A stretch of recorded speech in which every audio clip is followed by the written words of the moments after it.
earn money off of people like Optimus Tom.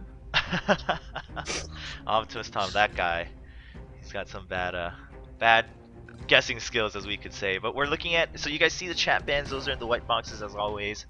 We're looking at Kazakhstan coming out right away first. So I know you said this is your first time casting Dominion. Do you play Dominion much, or I've no? played Dominion a couple of times, fairly recently. It used to be one of the only things that I played aside from threes because I was really scared of Summoner's Rift 5v5 Oh, before I was level 30 back in the day, you know?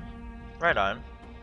Back So, in but the day. I'm under the impression that this is easily one of your favorite things and that you thoroughly enjoy casting Dominion from the conversations I've heard with you before, or had with you before, rather.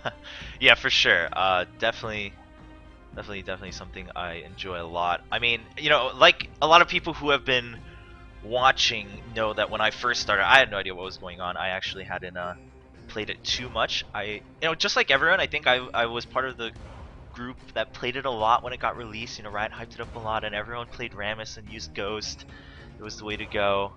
And then I just kind of dropped it. Well, I stepped away from League actually for a little bit, and then I came back when we played Summoner's Rift.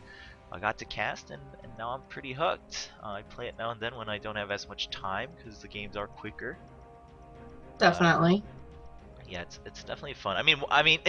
It was very surprising to me when I first stepped on, and I'm sure you might feel the same way that uh, there's a lot more that goes in, and people that play Dominion mainly have figured out all these intricate things. My favorite example is always the fact that sometimes it's more strategic to cap your second tower a second later so that you have less points on your nexus to kind of alter the spawn times after the first team fight, things like that.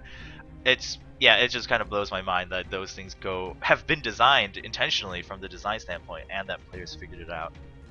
Well, and that you see the variety, like your summoner skills or spells rather, get used in more variety within Dominion than what you see in ARAM or in Summoner's Rift, which it's nice that there is some viability, that there are options for players to actually get to see all aspects of the game, even if it's something as simple as the summoner spells. Right on. So the bans have finished. We're looking at Kazakhs, Rumble, Pantheon, and then Darius, Wukong, Ezreal. It's going to be Cheese Enemas on the purple side, as far as I'm aware of the summoner names, and then it's going to be Buar Tallgrass on the blue side.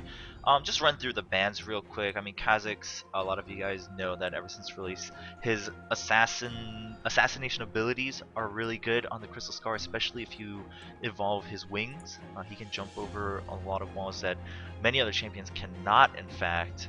And then also, let's see, Rumble and Pantheon. They both kind of fill the same role, like it's kind of upfront bruisers. They do a lot of damage, even if they die early in the team fight. It's okay. Most likely, they've taken someone else out with them. Wukong kind of fills the same role. Wukong has a little bit more CC with Cyclone.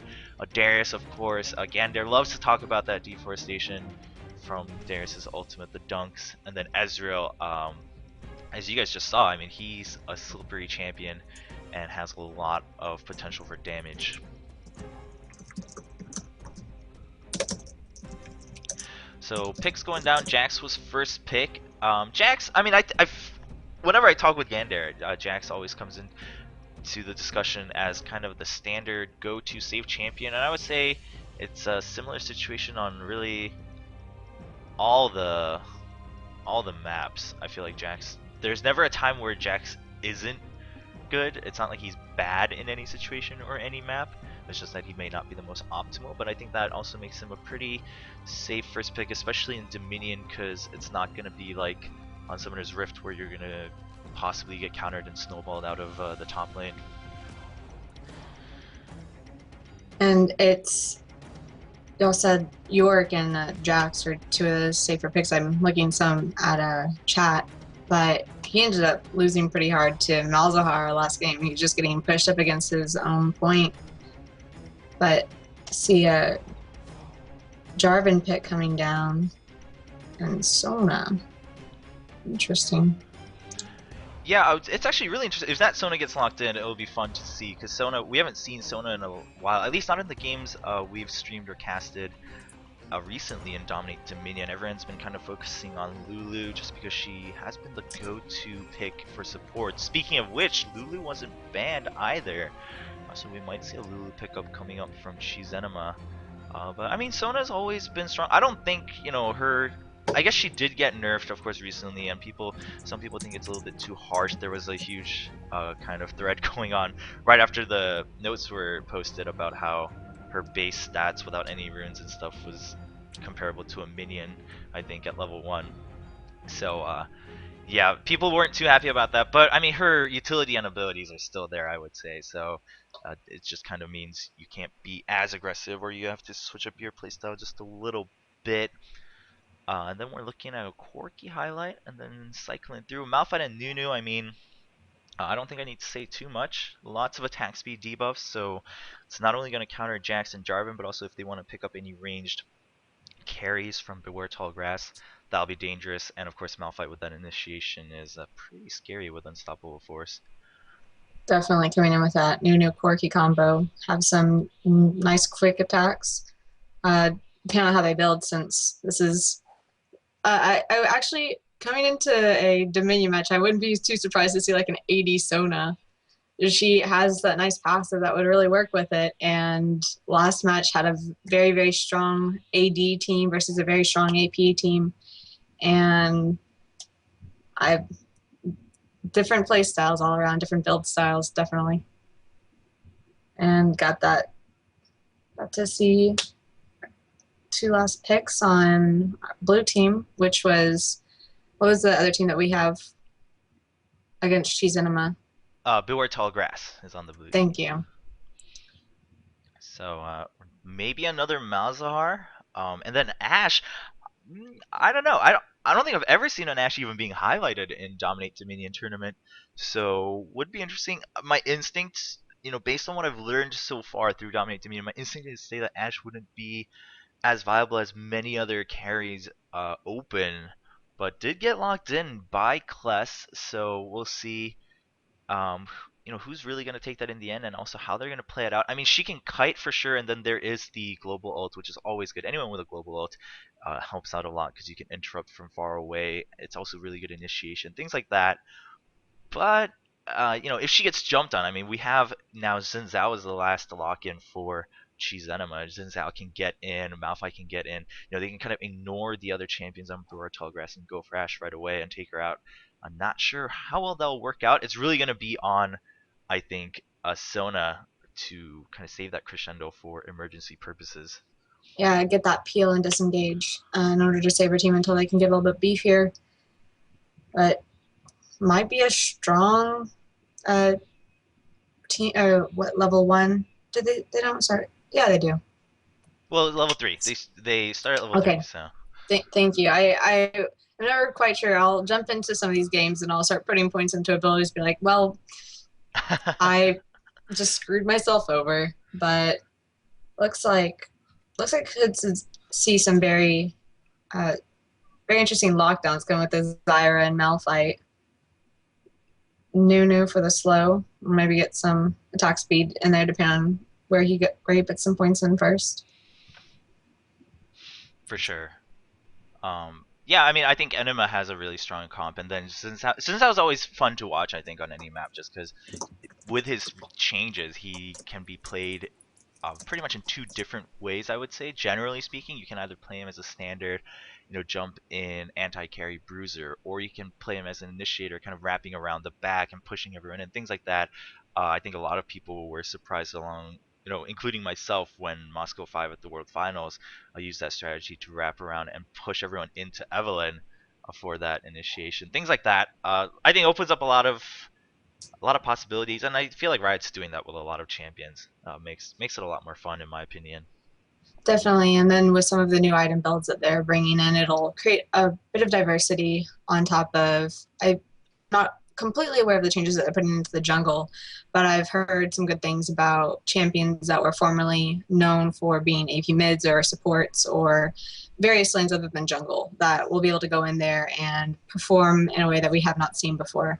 So I think that there are some good changes coming out from Riot in that regard, or allowing some more diversity. I'm not entirely sure how that will affect Dominion, but Wait, it remains to be seen. Yeah, that's always something to keep in mind, at least for the Dominion players. It's always like, so obviously the main focus for now is Summoner's Rift, and you can't fault them for that. That's the original mode. That's fine. But how is that going to change things? I mean, and more because especially with Dominate Dominion, you guys right here, the community's been growing. You guys have spoken a lot more and put in your thoughts. So there have been some changes I know that didn't really affect Summoner's Rift, but actually affected Crystal Scar a lot, things like that. And now with the overhaul of Twisted Tree Line, hopefully once that all settles in, they'll also look at Dominion. When I got a chance to visit Riot headquarters, they said, yeah, I mean we definitely want to focus on the modes we have first before we go ahead and bring out new modes and new games and things like that. So I would assume Dominion is on the table next after they feel like the tree line is polished up, and hopefully sooner the better, but we'll have to give it some time. I'm sure after season 3 we'll get to see how that goes on. In terms of summoner spells, really quick before we jump in, nothing out of the ordinary. We are seeing an ignite coming up from Lurch on Shinzao, but that's not too bad to have like one or two ignites to really get rid of someone, or if you're going to jump in and kind of play an assassin role, that's great. Also, the enemy team does have Sona, so you're going to get rid of that regeneration and healing for those last minute saves. I believe someone in chat just asked, didn't the rioters say there will never be a ranked Dominion? All right. So when I spoke with them, the answer was not never, but the answer was currently there just isn't enough people playing for them to see it viable to split up the player base between ranked and normals. Because even already between draft and normals, I'm sure a lot of you know, and that's why a lot of the higher elo Dominion players stopped playing draft, because it was like, well, no one's there. We're waiting there for like 40 minutes, and it's kind of ridiculous. So then pretty much everyone just migrated back. Um, I would have to give. I think we would have to give it time, and maybe if more and more people. I mean, every day I think more people are picking up League of Legends, right? And some people start with different modes. I'm sure now with the overall, a lot of people are starting with Treeline, and even already some people had started only on Dominion and Treeline. So we'll see how they can bring that together. But that is a discussion for another day, because we are jumping into round 2 of Dominate Dominion number 31 between Beware Tall Grass on the blue side going up against Cheese Enema on the purple side. And I will be honest, this is the first time I am logging into League of Legends since the patch, and these borders are very pretty. They are. You should see the diamond ones. Have a nice little gem up in Ooh, the corner. interesting, interesting. Yeah, I actually haven't played a single game since a lot of these changes, visual and also the new champion. I mean, I played him back on PBE, but I haven't seen the effects live. And I also haven't had the chance to check out the upcoming huge overhaul on the PBE. I really want to, but every time I try, it's like, oh, you have 10 years in queue, and I'm like, all right, I don't have time for that. So 10 years in queue. That's a pretty long time. They might have, a new PvE by then. yeah, you never know. So I am excited though. I heard you talking a little bit about that. I'm pretty excited. Just regardless, I think with things like this, everyone should just kind of overlook. Like I play this one, I play that one. It's just huge. It's not whether the balance is good or not. Put all that aside. I think it's just impressive that Riot is attempting such a massive change. I mean, people were kind of surprised at the season 2 changes. The jungle changed, there were new masters, and everyone was excited. But then you bring in season 3, it's like, no, no, no. We're putting in new items, we're putting in new visuals. The UI is going to be different, and they're really trying to, I guess, allow for more innovation. And again, I think we'd have to see like the masteries. I think for season 2, a lot of people thought it would open up more innovation, but it ended up not doing as much. So maybe in season 3, especially with the new items, I think that'll help out a lot. Definitely bringing in items like what people refer to as bottle. I believe that's the health and mana regeneration over a short period of time. The charge items that allow for rewards, being able to build into a few more things with some popular items that have formerly built into what's considered less useful during in-game play. I think a really great move by Riot, and I'm seeing some good things. And there's also been a lot of graphical updates, increasing the polygon count of some of these beloved champions. For sure. And as we speak, the summoner platforms have finished, and we are in a standard opening for people going top from both teams. Once again, blue side, it's going to be Buartal Grass. Let me just introduce these players before the action happens. On Buartal Grass, we have Urian on Ashe, Duskar on Jarvan, Zenthian on Jax. We have Kless on Sona and Jiggly the Puff as Malzahar in the bottom. On Cheese Enema, we have Lurch on Shinzao, Chavez Obama on Malphite, Brown Bruiser on Corki, Wywex on Zyra, and Krayog on Nunu. We're already seeing some action up here at the windmill, though. Definitely having Zyra come in with her binding and getting down some nice damage on Sona, who may end up going down his first blood to Xin Zhao. And having some. Oh, and Zin's about to go down. Got an exhaust out from our purple team. And looks like they're winning this trade off, trying to get this top point. Yeah, that was just a very impressive fight coming out from Cheese Enema. Actually, really, really good commitment coming out from Lurch. And now we do see Duskar jumping right back in, but Brown Bruiser is going to get away with Valkyrie just fine for the time being. Urian goes down to Malphite, and we had a really nice Valkyrie by Corgi, who ended up being able to pick up that heal. It ends up going down anyway, as we had Jax come up to save the day. Yeah, and what's really important right here, again, for people who are new to Dominion, you always have to remember the end goal is the objectives. The end goal is the towers. And so what Chavez Obama did was really nice. Every time he got a chance, he would back up. He was the lowest health anyway. Hold that thought, Lurch going in onto Urian, but Wywex is going to get peeled off by Zenthian. Gets taken out by Jax. Brown Bruiser trying to pick up the kill onto Urian, but not going to happen. Sona with the last minute heal, also saving her just in case. And now Lurch and Brown Bruiser alone gonna have to defend, and Kless is taking some unnecessary damage. Duskar coming in to continue the fight, but they're gonna break it just for a second here. Meanwhile, down at bottom, we do see Krayog going down.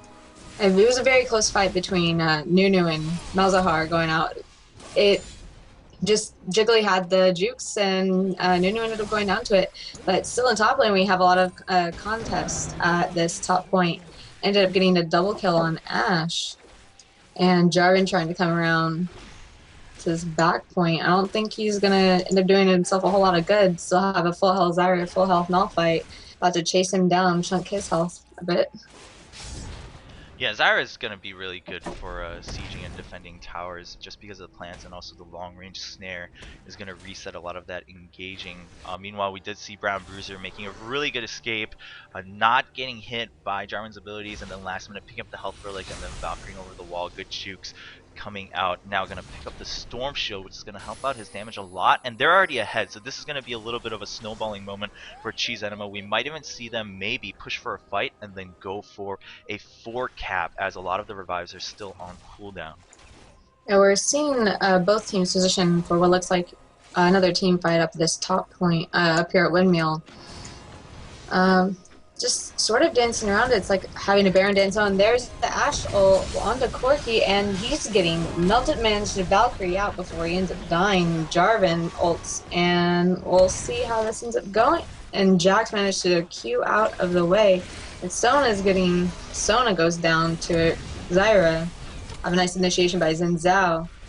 And, oh, are they going to get the last kill? Oh, just Ashe is going to manage to make it out of it. There we go. Last minute seismic shard by Chavez Obama.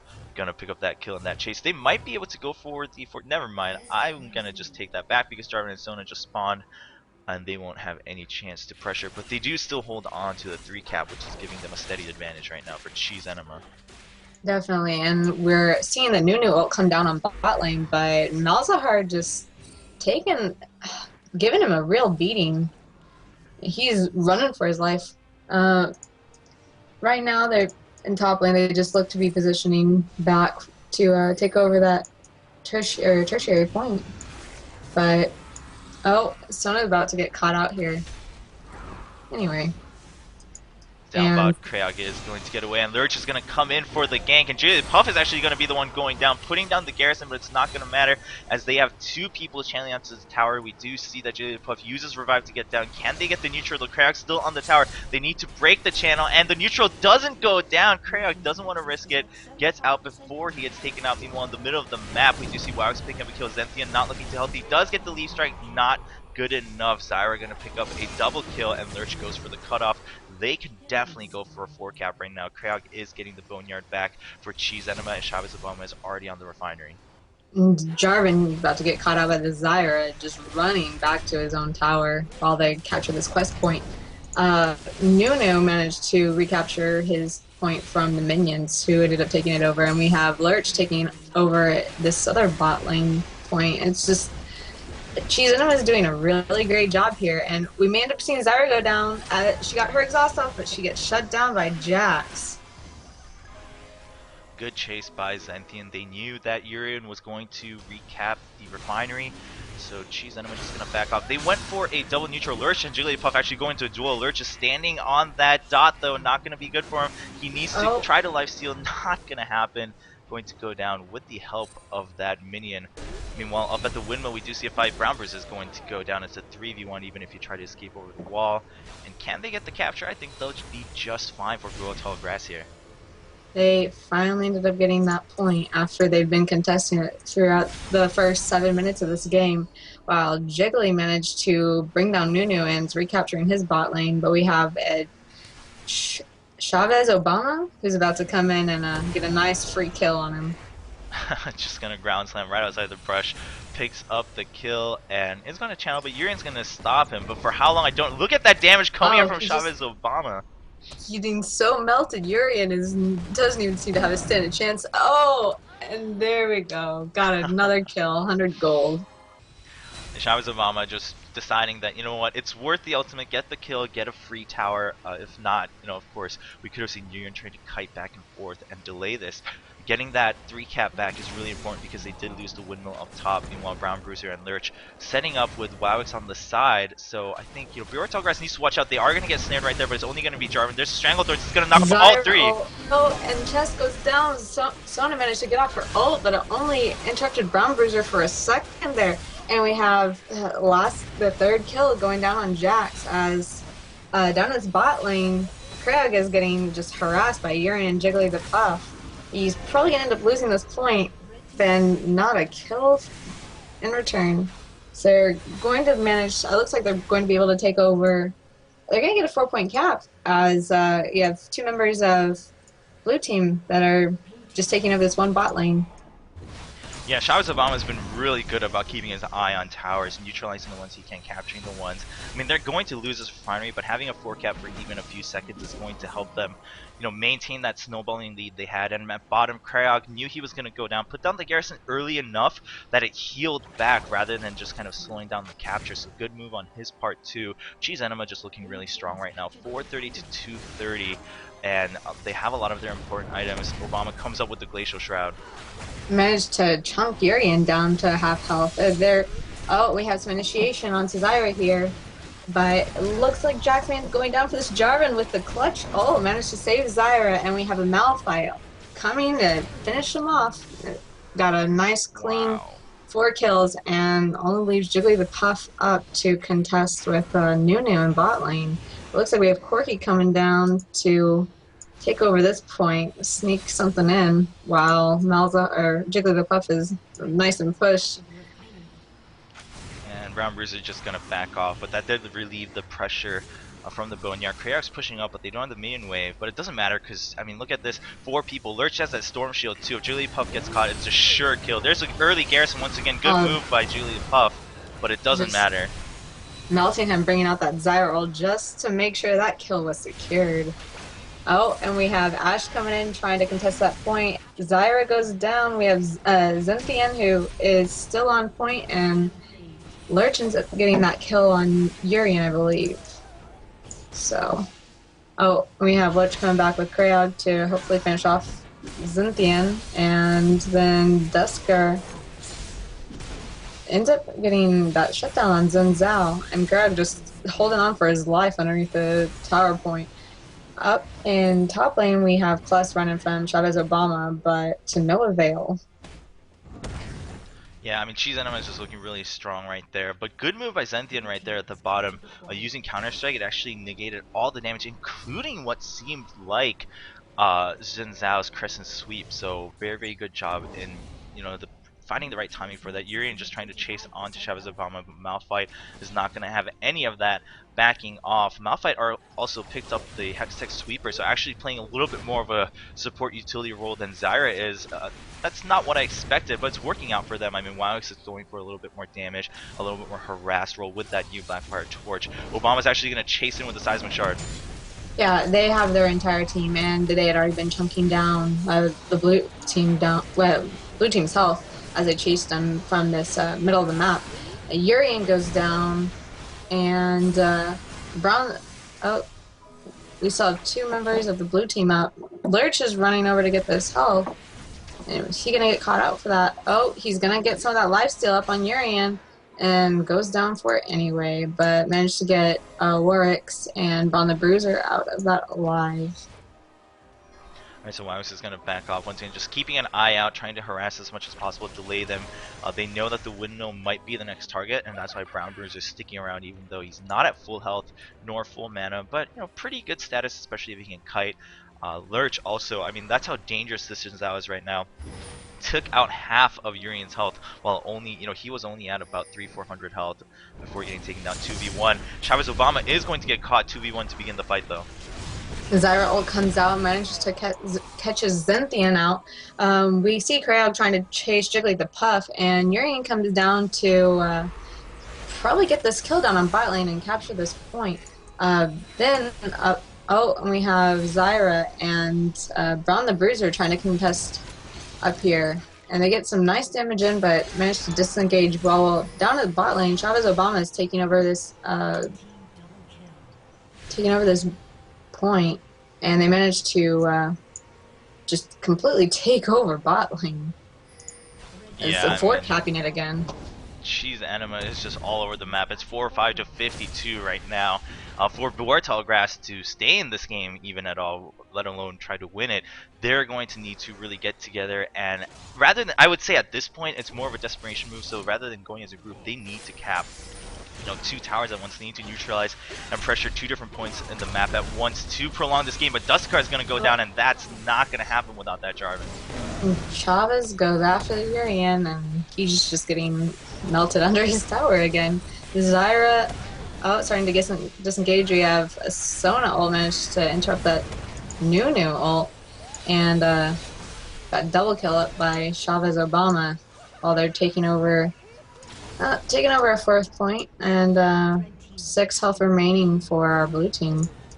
That's gonna be game. And right in that last fight we were watching, that last arrow coming out from Urian, but it was really good move once again by Lurch on that crescent sweep. As he's escaping, uses it not only for the damage, but to push Zenithian back into his team to ensure that they can pick up the kill and get that free tower. Just really good setups coming out from Cheese Enema, and they dominated that round too, so they will be the team to move on in today's Dominate Dominion number 31.